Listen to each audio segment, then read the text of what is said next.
Okay, so I figured out exactly what kind of look I wanted. I've got my school pencil to start out with. I know that I want things to be the third, so I'm gonna just lightly put that leader line here, a third of the page, and this would be a third down from the page. So I'm gonna start blocking in my objects just like we did with the apples and other things. I want this big vase back here, so I'm going to block him in first. There we go.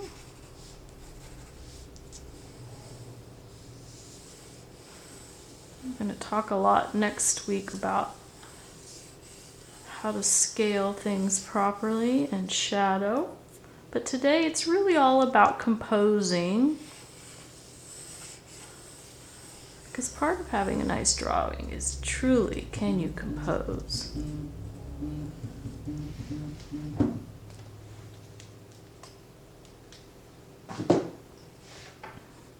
And I've got an apple here. I'm just going to draw that in. See how I'm using my arm? And I've got this beautiful watermelon that's resting comfortably on my big water jug.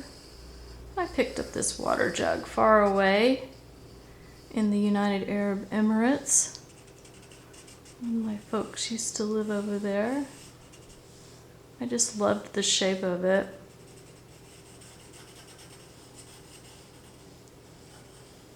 Okay, so now I've got my big watermelon. He's not really big, he's kind of tiny, isn't he? But when it's just the two of us, that's all I've been getting these days. All right, so now I have this beautiful little pear. It's really not beautiful, it's not real. So the only thing real on that table is the watermelon. Artists are very good though at making the fake fruit. So I'm going to put this tiny little ajou pear into the foreground. And then I have my kombucha bottle back here that I picked up this fall. And I just love the cobalt blue color, and I like the shape of it. Tastes pretty good too. So I'm just going to draw that cylinder. I like doing cylinders.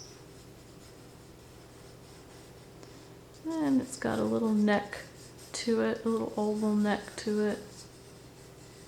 I like drawing the shapes, and then I can connect the dots all the way around. So it's got a top on it that's like a square. And if I were to take my pencil and go all the way around, that's called contouring. So we just were shape drawing, now we're contouring, connecting all the dots. I like to do that a lot. So I can do the same thing with my vessel over here. Now I can connect all the dots that I like. So I don't like that one, so I'm not going to draw that one. That'll just become part of my shading. I don't erase anything. Okay, Mr. Apple, you're ready to be blocked in now? Oh, you're just too cute. Well, I think apples are one of the most fun to draw. And usually we have them laying around, so that's good. Or lemons. Okay, so I have everything blocked in. And my next step, of course, is going to be identifying where the dark areas are. So I'm just going to take my 4B and really identify what's going to be the darkest. So I know this is going to be dark underneath the Arabian pot. This is going to be dark under the lid.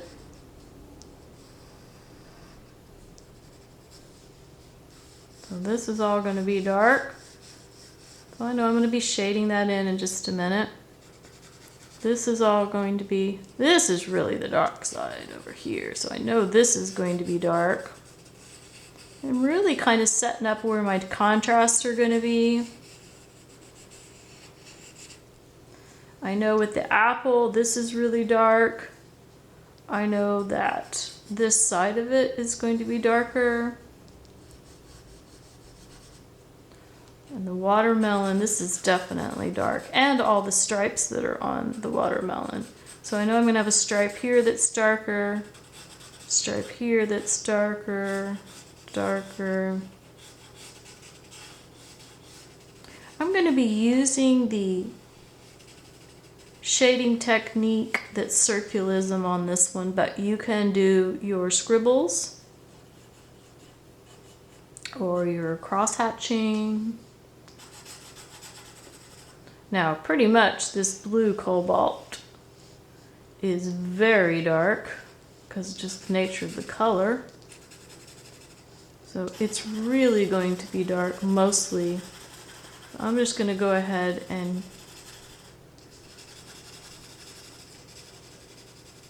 some before I do the pointillism, or excuse me, the circularism. This is all going to be dark right in here. This is going to be really dark because there's a shadow being cast from the watermelon.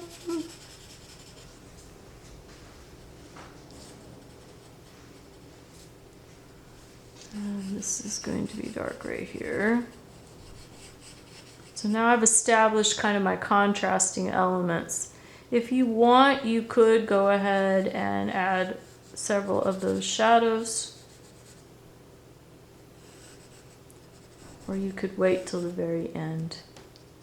I think I'm going to block mine in now before I lose my sunlight.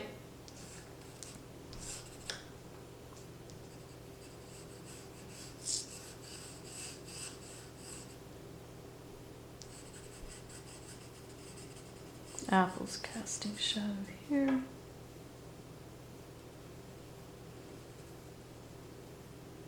This is all going to be a shadow too. Okay, so now I have the block done. I've identified where my dark areas are, and now I'm ready to begin shading. So I'm going to take the 6.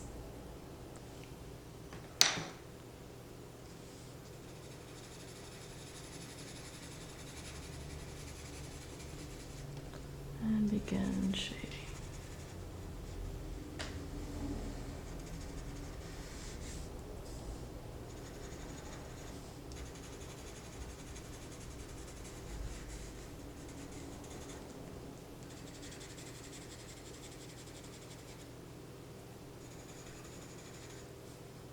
Who knows, it might turn into a scribble. I can make those horizontal curved stripes that we worked on last week so that I can shade in sections. I'm not pressing real hard, I'm just letting the pencil do the work.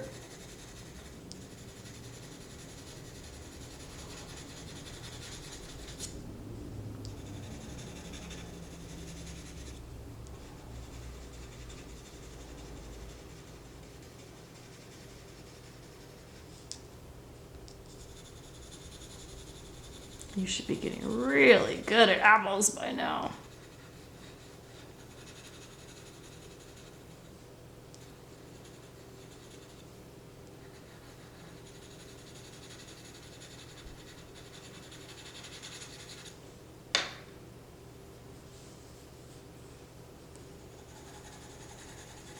When I squint at the watermelon, it's kind of a medium tone, so go ahead and fill in a lot of this side of the watermelon. Doesn't mean I'm not going to come back and do all the fun, crazy lines on the melon. But I'm just working on tone right now. I'm working on value and tone. I'm not working on details and texture. Just want to make sure my overall tone allows me to go from very white to very, very dark. Contrast is good. You want that.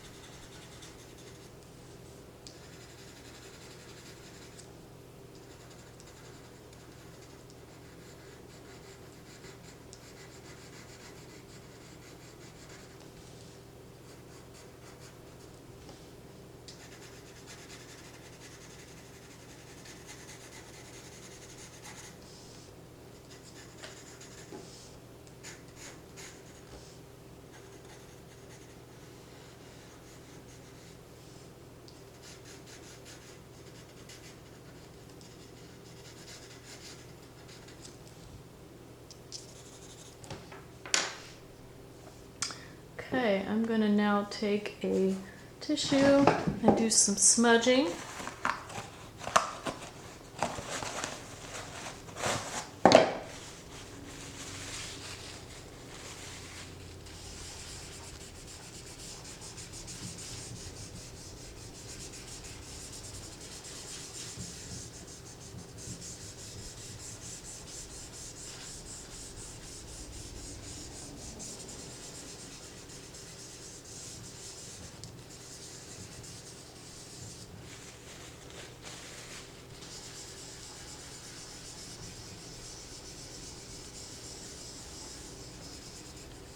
Just enough on my finger to add a little bit to the pear.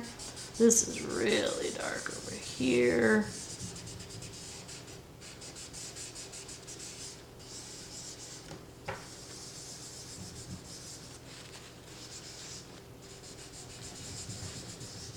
Voila, we got the start to a composition going here. So I'm going to keep on going. I'm going to pick up my 8 now. And if you do hear some music later on, that will be some music from my nephew Austin Coffey, who does well at writing and producing music instrumentals, and I've used him many times on my art videos. Sometimes I'll put a piece of paper underneath me just so my hand is not, see how dirty your hand gets, and you don't want to get all that oil from your hand. So I'm adding that little bit of dark. Don't be afraid to start light and then get darker.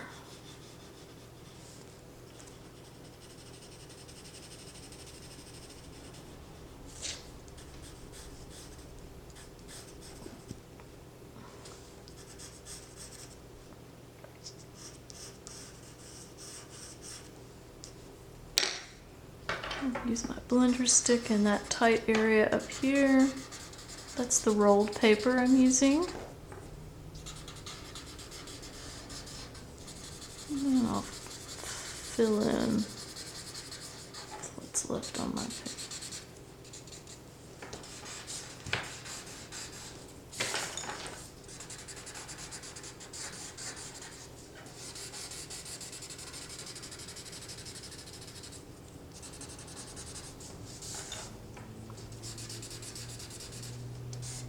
Now this is a handmade pot. He is a little crooked. And it's a hand-drawn pot. I'm not going to worry about if he's a little crooked.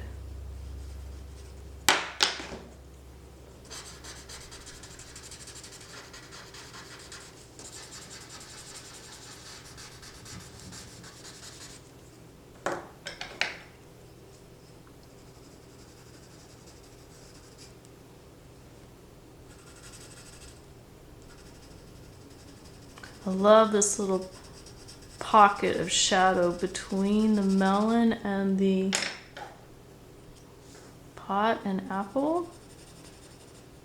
I love that little cavern it's creating in there.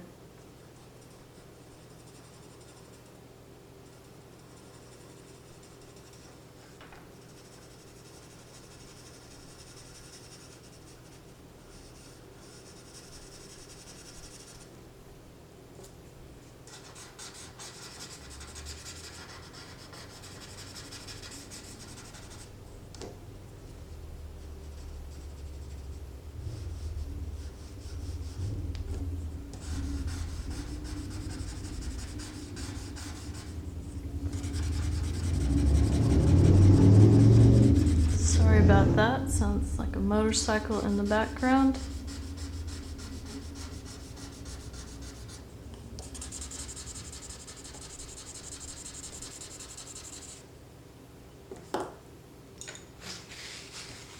I'm going to soften that shadow just a little bit. Remember, shadows are not objects. They're just the absence of light.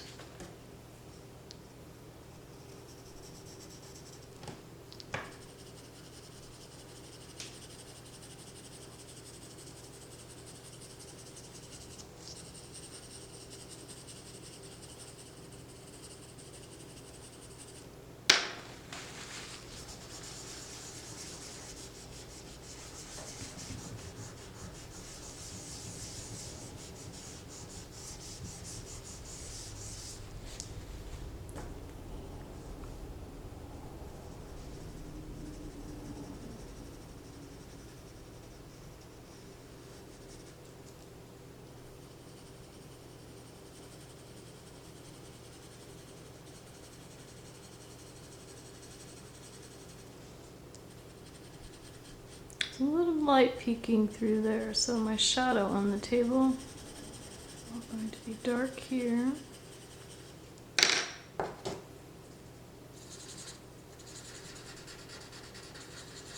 So I need to sharpen my blender stick because it's getting a little glaze on it. Graphite is a rock, so the more you are smoothing a rock, right, the more it doesn't have a tooth on it. So we need to get some tooth onto the paper by sanding away the rock.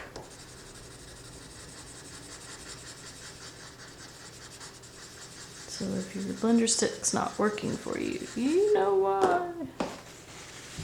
Smooth out that shadow because a shadow is not an object.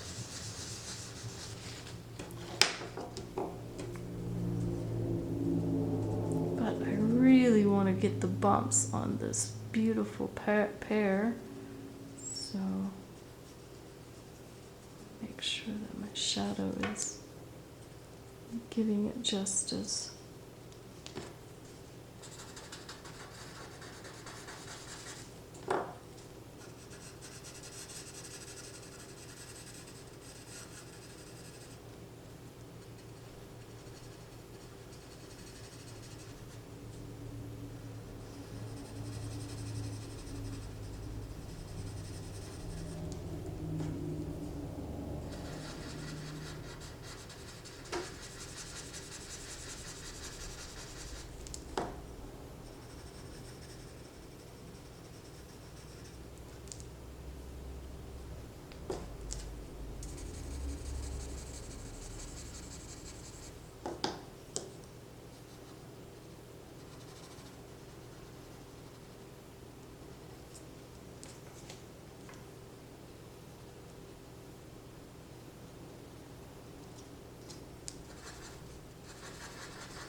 Remember to keep your pencils sharpened.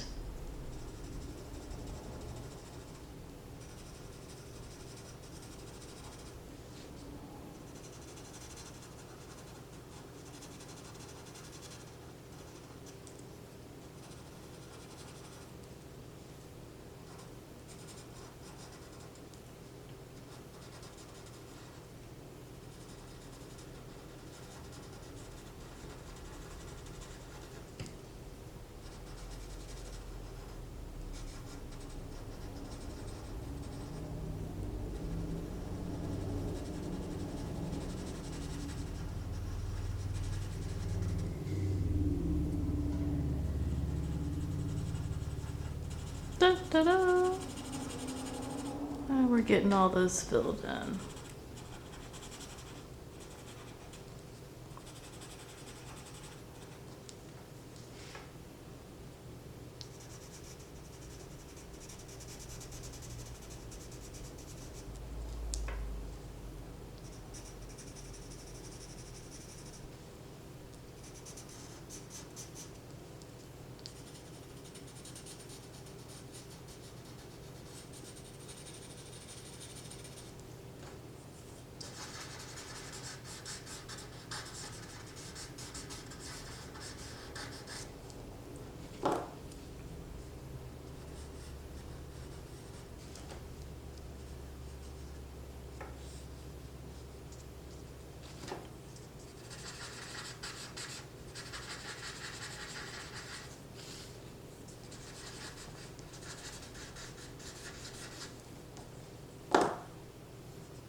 Now it's time for a kneadable eraser. Put it in your pincher fingers. Start taking away areas where the light don't have one, it's okay. You could try to use your white eraser or your school pencil if you have that. I'm gonna get rid of some of this stuff in the background, even though I might use it when with my tablecloth. Clean up